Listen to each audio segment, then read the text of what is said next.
something strange is happening around one of the most carefully polished stories in modern celebrity history, because the numbers surrounding Meghan Markle's past are starting to whisper a completely different story than the one the world has been told. For years, the narrative looked flawless, precise, elegant, every milestone neatly aligned. But now fragments from the past, old interviews, archived magazine pages, forgotten records are suddenly colliding in ways that refuse to stay quiet. And the deeper people dig, the louder one question becomes, what if a single number could quietly unravel the entire timeline? What if Meghan Markle's age, one of the most basic facts about a public figure, doesn't line up the way it's always been presented? Because this isn't about shaving off a birthday candle or two. Hollywood has seen that trick before. This conversation is far bigger. The claims circulating in whispers, forums, and resurfaced documents suggest something far more dramatic, an age gap that could stretch as far as 8 years. 8 years doesn't just tweak a biography, it reshapes it. 8 years redraws school timelines, shifts career milestones, and changes how every chapter of a life story is interpreted. Suddenly, the moments that once seemed simple start looking different. Different classmates, different stages of life, different circumstances entirely. And that's where the tension begins to build. For a long time, Meghan Markle's public birth date has been widely listed as August 4th, 1981. It appears in biographies, interviews, documentaries, official coverage, everywhere. That date became the anchor for the entire narrative surrounding her life. Childhood in California, college years, Hollywood struggles, breakthrough roles, royal marriage. Everything fits neatly when you begin in 1981. But then an old piece of printed history started resurfacing. Not a rumor, not an online post, a magazine. Specifically, a March 1997 issue of the teen publication 17 magazine, a glossy printed artifact frozen in time. On page 19 of that issue, Meghan Markle's name appears alongside one very specific number, 21. And suddenly the math stops making sense. Because if Meghan Markle was truly born in August 1981, then in March of 1997, she wouldn't have been 21. She would have been 15, a teenager navigating high school hallways, homework, curfews, driver's permits. Not adulthood, that's a 6-year difference staring straight from a printed page. And 6 years isn't a rounding error. 6 years is a completely different life stage. 15 is adolescence. 21 is independence, the difference between high school and adulthood, between parental permission and legal autonomy. Supporters said the explanation is simple, a publishing mistake. Editors get ages wrong all the time. Magazines run on deadlines and human error is inevitable. One incorrect number in a printed feature shouldn't define someone's entire history. That argument makes sense, at least on the surface. But here's where the story refuses to fade. The magazine page never disappeared. Every time Meghan Markle steps back into headlines, whether through royal controversy, media appearances, or business launches, that same page resurfaces again. Screenshot, archive link, scanned copy. And every time people run the same calculation, 1997 minus 1981 equals 15, not 21. The permanence of print has a strange power. Online rumors can vanish overnight, posts can be deleted, articles can be edited. But a printed magazine distributed across the country decades ago doesn't change. The ink remains exactly as it was the moment it hit the stands. And somewhere along the line, someone supplied that age. Maybe it was a misunderstanding, maybe an assumption, maybe a clerical mistake. But once a number enters the public record, it doesn't disappear easily. Instead, it lingers. And that lingering question slowly grew into something larger than a simple typo. Because critics began asking something deeper. If that number was wrong, why has no clear explanation ever put the issue completely to rest? Silence doesn't prove anything. But in the world of celebrity narratives, silence can be surprisingly loud. And then another layer of the timeline started attracting attention. Northwestern University, the prestigious Illinois campus where Meghan Markle has often spoken proudly about earning her degrees in theater and international relations in 2003. On paper, the timeline looks perfect. If she was born in 1981, she would have been around 22 at graduation, exactly the age most students are when they walk across the stage to receive their diploma. Smooth, logical, clean. But the debate doesn't live on paper. It lives in photographs. Old campus pictures from those Northwestern years began circulating online, especially one image commonly referred to as the Salsa Club photo. In the picture, Meghan stands among a group of friends on campus, smiling, relaxed, completely at ease in the moment. At first glance, it looks like any normal college memory, but internet detectives didn't stop at the smiles. They started researching the people around her, and some of those classmates appear to have publicly listed birth years in the early 1970s. Pause there for a moment. If several members of that friend group were born around 1970 or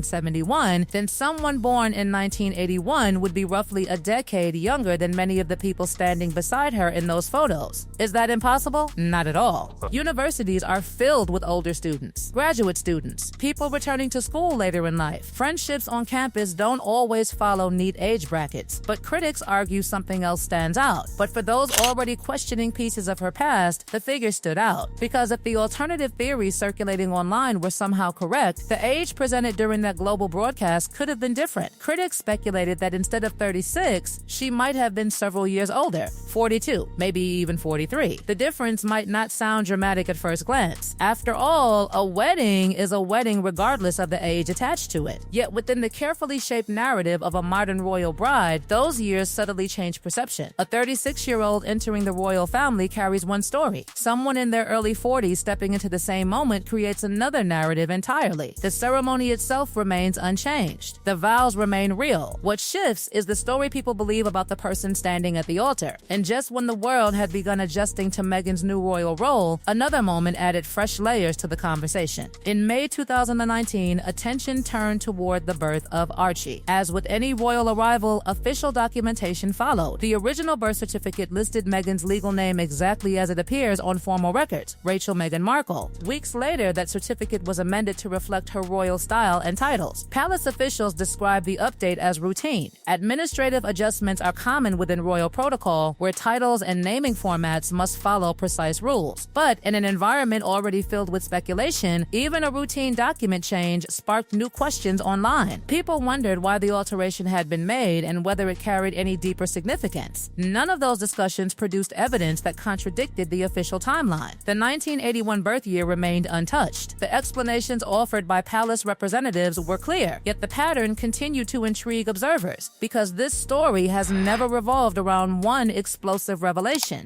Instead, it survives through a series of smaller moments that, when placed side by side, feel unsettled to some critics. A magazine listing from March 1997 reporting an age that conflicts with the widely known birth year. College photographs from Northwestern that critics believe show an older social circle. A first husband who shared years of her life yet remains completely silent about the controversy. A royal wedding broadcast watched by billions where one specific number was repeated across the world. A birth certificate that underwent a routine update but still triggered new speculation. Individually, none of these details prove anything extraordinary. Magazines can misprint information. Photographs can mislead. Silence can reflect dignity rather than secrecy. Administrative paperwork changes happen every day. Each element alone has a reasonable explanation. That is important to acknowledge. But together, these moments create a pattern that continues to fuel curiosity, not because they definitively prove a different birth year, but because they raise questions about how public narratives are shaped. In today's media environment, personal stories are often polished with extreme care. Public figures build their identities through interviews, speeches, and carefully chosen details. The version of life presented to the world can sometimes become a brand of its own, which leads to the most personal figure connected to this entire debate, Meghan Markle's father, Thomas Markle. If there is anyone who should know the exact year his daughter was born, it would logically be him. A father does not usually need to check records to remember that moment. It is a memory that stays with someone forever. And Thomas has never been completely silent about his relationship with Meghan. Over the years, he has given interviews discussing their strained relationship, expressing sadness about being distant from his daughter and grandchildren. He has spoken openly about disagreements and emotional wounds. In many of those conversations, he has shown little hesitation about criticizing aspects of her public story. Yet, something unusual happens when interviewers approach one specific subject, the birth year debate. Observers have noticed that Thomas Markle's tone shifts. Instead of delivering a firm confirmation or rejection, his responses become careful, softer.